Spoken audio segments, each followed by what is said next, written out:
Hey, I'm Kyle from Drive Wheaton TV with another quick tip. I'm going to go over why it's important to check and replace your cabin air filter.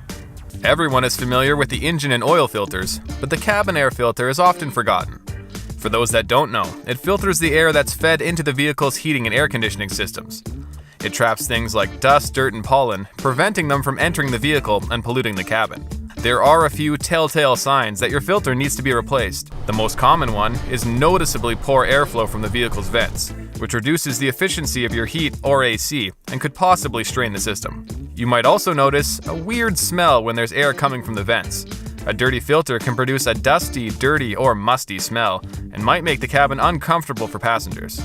If you're a do-it-yourself type of person, you should be checking it at least once a year, but I'd recommend every few months, especially if you live in a large city with lots of pollution or an area that's dry and dusty.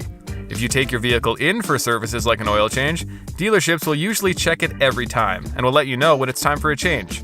Ask to see the old one. You'll probably be surprised by what you find. Keep in mind, the air entering the vehicle literally goes right through all that gross stuff, so what you see is what you're breathing in. The cabin air filter is usually found behind the glove box, but it does vary depending on the model, so make sure to always consult your owner's manual before attempting to check it.